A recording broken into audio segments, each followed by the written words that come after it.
Salut, c'est Jérémy de la chaîne Frugalisme et Liberté Financière. Et dans la vidéo d'aujourd'hui, on va parler d'investissement dans les box parking garage.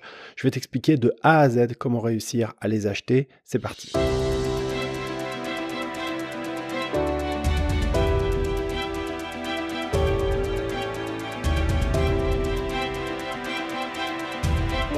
Bienvenue sur cette chaîne Frugalisme et Liberté Financière, une chaîne pour apprendre à investir intelligemment ton argent, pour essayer d'être moins dépendant de ton job, de ton emploi, pour être plus en sécurité. Et bien évidemment, le frugalisme, c'est très important aussi, puisqu'il faut réussir à adapter notre manière de consommer au quotidien pour être plus résilient. Donc d'un côté, on va réduire nos dépenses sans pour autant se priver, de l'autre côté, on va augmenter nos revenus en faisant des investissements intelligents, et puis c'est de cette manière que petit à petit, au fur et à mesure du temps, on va être dans une position plus résiliente face à des problèmes qui pourraient advenir au lendemain. Voilà. Alors, dans la vidéo d'aujourd'hui, je voudrais te parler d'investissement dans les box parking garage. Et tu le sais, si tu as déjà lu mon livre, Un salaire sans rien faire ou presque aux éditions Robert Laffont, ou si tu as déjà été sur mon blog, lefrugalisme.com, ou même si tu as déjà regardé d'autres vidéos de cette chaîne, je suis investisseur moi-même dans les box parking garage. J'ai même commencé par ça. J'ai commencé à en acheter dès 2014. J'ai acheté un box, après j'ai acheté plusieurs box, des batteries, etc. Et puis petit à petit, après, tu sais, quand tu chopes le virus, c'est dur de réussir à s'arrêter. Mais ce que je voudrais essayer de faire aujourd'hui, c'est de partager avec toi mon expérience et mon expertise dans ce domaine pour essayer de faire en sorte que toi-même, tu puisses acquérir des connaissances qui vont te permettre d'éviter de faire un certain nombre d'erreurs. Et des erreurs, on peut en faire beaucoup. Mais la première chose et la première étape qu'il faut vraiment considérer, c'est le fait que je préfère acheter des box plutôt que des parkings. Pourquoi? Eh bien tout simplement parce que le parking ne sert qu'à parquer des voitures, des véhicules ou éventuellement des motos, mais il ne peut pas servir pour faire du stockage. Alors que c'est un usage qu'on peut envisager avec un box. Puisque dans le box, on va pouvoir s'en servir pour stocker des affaires, s'en servir peut-être comme garde-meuble ou s'en servir pour aussi des professionnels qui auraient besoin de stocker un petit peu d'outillage. Sur l'ensemble des box que j'avais achetés en région parisienne, les 98-99%, je dirais, c'était quasiment que des entrepreneurs qui venaient stocker du matériel, des gars qui étaient dans le bâtiment, des maçons, etc. J'avais même un type qui installait de la fibre optique et qui stockait des tourées de fibres, ce qui n'avait pas de grande valeur en soi, puisque ça représentait juste du plastique, quoi, voilà. Et en fait, pour eux, c'était très intéressant d'avoir des box qui soient comme ça en surface, donc accessibles pour les camionnettes, parce que en région parisienne, c'est compliqué d'arriver à trouver des endroits pour stocker des choses sans que ce soit à des prix exorbitants. Donc plutôt que de stocker à l'intérieur de Paris intramuros, ce qui est vraiment très très cher, ils préféraient stocker en extérieur, en banlieue proche, ce qui leur permettait d'avoir des prix plus attractifs, et moi, ce qui me permettait d'avoir une clientèle toujours fidèle. Et donc, on en vient à la deuxième chose là importante qu'il faut considérer, c'est que il faut toujours considérer l'emplacement. Et en fin de compte, tu vois, dans la stratégie déjà que je viens de t'évoquer, tu vois que j'ai essayé de me positionner en bordure immédiate d'une grande ville ou dans une banlieue, tu vois, parce que le centre-ville, le cœur de ville va être trop cher, et donc si on s'éloigne un tout petit peu, on va avoir des prix beaucoup plus abordables et on va pouvoir attirer une clientèle qui va avoir besoin de stocker des affaires. Je l'ai pas fait que à cet endroit-là, en région parisienne, j'avais acheté d'autres box en banlieue et où c'était des personnes, alors sur ces deux-là, c'était des personnes qui faisaient du stockage également. L'une de ces personnes, c'était pour du stockage et l'autre, c'était un petit commerce qui avait besoin de stocker des petites choses à proximité. Donc tu vois, je voudrais vraiment te parler de ça parce que il y a beaucoup de personnes qui ont des idées reçues, tu sais, là-dessus, en se disant, ah ben non, c'est fini, parce que dans le futur, les gens, ils auront plus de voitures ou je sais pas quoi, mais il faut pas penser que parking, il n'y a pas que ça. Et le box de stockage, il répond à un besoin réel de la population aujourd'hui, qui est un besoin de place. On manque de lieux de place, de stockage. C'est un vrai problème aujourd'hui. Une fois que tu as fait ça et que tu as déjà un petit peu préanalysé les questions, les points que je viens d'étudier, faut regarder le bien en lui-même. Est-ce qu'il est cher au vu du prix du marché? Est-ce qu'il va y avoir des charges importantes? Alors quand je dis cher par rapport au prix du marché, il y a une étape qu'il ne faut pas oublier, c'est d'étudier les prix à la location. C'est-à-dire que si tu vois un box qui est mis en vente pour, je sais pas moi, 50 000 euros, tu vois, il y en a, voilà, et que derrière le prix à la location, il est faible, tu te doutes que ça va pas être une bonne affaire. Alors que si c'est un box qui est vendu 7 000 euros et que derrière, tu sais que tu vas pouvoir le louer 80 euros, bah, tu sais que là déjà de base tu es sur un truc qui est sacrément rentable. Alors je te mets en lien dans la description de la vidéo mon outil qui va te permettre de faire tes calculs de simulation et te faire tes simulations pour la rentabilité brute, mais également la rentabilité nette, d'accord? Il faut savoir que la rentabilité brute, elle va te donner juste une grossière, approximation, tu vois? C'est un premier filtrage. Il va falloir surtout regarder la rentabilité nette qui va prendre en compte également les charges, etc. parce qu'elle va te donner de bons indices. Je vais te donner un exemple. Je vois des box, donc c'était pendant le mois d'août 2015, c'était une petite annonce, elle n'est pas restée longtemps parce que j'ai sauté dessus immédiatement. Donc c'était à Épinay-sur-Seine, je vois un box qui est mis en vente pour 7 000 €, d'accord? Je vois ça passer sur le Bon Coin parce que je m'étais réglé mes alertes comme je l'apprends à mes clients. Et donc du coup, je vois ce truc-là, j'appelle immédiatement et il s'avère qu'en fait c'était une association, en l'occurrence c'était la SPA, pardon, la Société Protectrice des Animaux, qui avait des box de legs, de personnes qui avaient légué des biens comme ça, et du coup, elle le vendait comme ça, de cette manière, via une agence immobilière.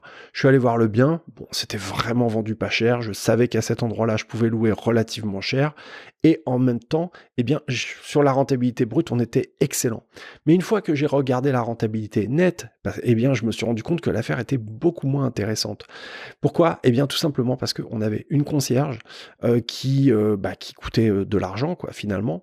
Et on avait également des ascenseurs qui accédaient jusqu'au parking. Et donc, du coup, en tant que propriétaire du box, eh bien, je payais pour le pour le salaire, pardon, de la concierge et également pour les charges qui sont liées aux ascenseurs. Donc, attention, ça, c'est des choses auxquelles il faut vraiment tenir compte, qu'il faut vraiment prendre en compte, comme dans tout type d'investissement immobilier, les charges. Après, il faudrait prendre en compte aussi d'autres choses, comme la taxe foncière, par exemple. C'est des éléments qui sont importants.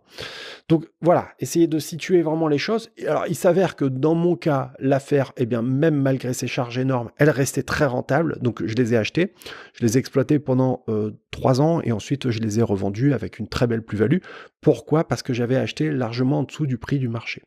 Et ça, c'est l'étape suivante, c'est que il va falloir acheter en dessous du prix du marché, évidemment, et ça va passer par la négociation. Mais en fin de compte, tu sais, la négociation, c'est pas tant essayer de tirer la corde dans ton sens et puis essayer, tu vois, de forcer, etc. Non, la négociation, une négociation naturelle, ça passe d'abord par le fait que tu vas devoir trouver la bonne personne, le bon vendeur, je dirais. Et le bon vendeur, eh bien, ça va être avant tout un vendeur qui a pas de dette sur ce bien. Voilà, je peux pas te le dire autrement, c'est un vendeur qui a ce bien-là et qui veut s'en débarrasser pour X raisons. Et donc, eh ben, il est prêt à te faire une fleur et puis à s'en débarrasser parce que tu arrives là au bon moment et puis tu es prêt à en faire ton affaire.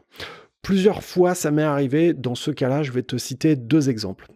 Une fois, c'était un garçon qui avait acheté un box parce qu'il voulait se lancer dans l'investissement dans les box dans une ville et il sortait avec une fille qui habitait cette ville également. Et puis, au fil des années, peine de cœur, il s'est séparé de cette fille. Et le fait d'avoir ce box dans cette ville, eh bien, ça lui je sais pas comment t'expliquer, mais il voulait faire table rase, quoi. Ne plus rien avoir avec cette ville, cette fille, plus rien, plus rien, plus rien. Donc, eh bien, comme à ce moment-là, il s'était lancé là-dedans, eh bien, il voulait absolument s'en défaire parce que ça lui posait un vrai problème. Et moi, je suis arrivé à ce moment-là et je lui ai fait une offre inférieure à celle qu'il demandait. Et puis, ben, il l'a accepté. Il était libre de la refuser ou de faire une contre-offre, etc. Et il l'a accepté. Ce qui m'a permis d'avoir un box avec une excellente rentabilité. Je te mets la vidéo là, ici, si tu veux regarder. C'était un box sur lequel j'avais du 18% de rentabilité brute, 13% net, donc c'est plutôt pas mal. Et tu vas me dire, oui, mais tout ça, c'est bien gentil, mais c'est du gain petit. Oui, c'est vrai, c'est du gain petit, mais ce qu'il faut comprendre, c'est que c'est facilement reproductible. Quand on a fait 1, tu peux en faire 3, 5, 12, tu vois ce que je veux dire? D'une part, d'autre part, c'est plus rentable que le livret A, et l'assurance vie d'ailleurs, tu vois? Enfin, là, ce que je t'explique, c'est en partant du principe que tu achètes un box, mais si tu achètes un ensemble de box ou une batterie, c'est encore plus puissant parce que tu vas combiner à ça le levier bancaire, tu vas utiliser l'effet de levier, quoi, tu vois? Donc ça fait que c'est encore plus puissant, mais dans le temps cette fois-ci. Alors que les petits box comme ça qui passent, faut essayer de les saisir quand on a des opportunités parce qu'il y a des jolis petits coups à faire de temps en temps, des petits placements en fin de compte qui font que ben voilà, ça va te mettre un petit peu de beurre dans les épinards, ça va faire 100 balles par-ci, 100 balles par-là. Bon, alors attention parce que ces 100 balles, ils vont être taxés aussi, tu vois. Mais même s'ils sont taxés à la fin, bah ça fait quand même que si tu fais bien les choses, tu peux obtenir une rentabilité qui est plutôt sympa. Voilà. Donc, je récapitule, à ce stade, tu as déterminé l'emplacement qui est intéressant, tu as observé les montants des loyers, donc tu sais à combien tu vas pouvoir le louer, tu sais l'ensemble des charges que tu vas devoir payer, tu as réussi à trouver le bon vendeur, bon, bah, tu as fait ta négociation, tu as fait une proposition inférieure au prix qu'il demande, ensuite, bah, lui, il a peut-être fait une contre-offre, etc. Vous avez trouvé un point d'entente au milieu, et puis, bah, après, une fois que tu as fait ça, il n'y a plus qu'à passer devant chez le notaire. Je vais te raconter, juste pour la petite anecdote, une autre situation dans laquelle j'ai fait une bonne affaire avec un box. C'était une mère et sa fille qui vendaient la maison, et avec la maison, il y avait un box qui était un peu plus loin, tu vois, une rue plus loin. Et donc, bah, du coup, le box, pour eux, c'était vraiment le boulet dont ils voulaient absolument se défaire. Et bah, du coup, j'ai fait une offre inférieure à celle qui est au prix qu'ils demandaient, et puis bah, ça m'a permis de l'acquérir et de faire aujourd'hui bah, plus de 10% de rentabilité encore très largement, quoi, et sans problème. Voilà, tu vois, au fond, c'est pas si compliqué, il faut prendre le temps de se former, il faut prendre le temps d'analyser les choses, il faut pas y aller bille en tête en te disant c'est celui-là, c'est celui-là. Ce qui est intéressant, c'est que comme c'est un investissement qui est pas dans lequel tu peux pas avoir d'émotionnel, et ben ça va quand même te permettre d'être beaucoup plus froid et de regarder les choses du point de vue des chiffres beaucoup plus factuellement. C'est aussi un des avantages à investir dans les box, c'est que finalement, tu as moins l'affect que tu pourras avoir avec un appartement où d'une manière ou d'une autre, tu vas toujours un petit peu te projeter dedans et t'imaginer que ce serait bien si tu vivais comme ci, comme ça. Avec un box, il n'y a pas de ça, c'est uniquement des placements financiers en fin de compte. Donc voilà, j'espère que cette vidéo, elle t'a plu. Si c'est le cas, eh bien, n'hésite pas à caresser délicatement le pouce vers le haut, lâcher le petit pouce et puis t'abonner à la chaîne, cliquer la cloche, parce que bah, tu sais, YouTube, c'est pas forcément des vidéos qui va vraiment très très souvent mettre en avant, parce que bah, je montre pas de choses, c'est plus des vidéos où je vais essayer de te faire passer un message ou de te sensibiliser à des choses qui sont comme ça beaucoup plus instructives que sur des vlogs ou des trucs comme ça. Donc faut pas hésiter à t'abonner.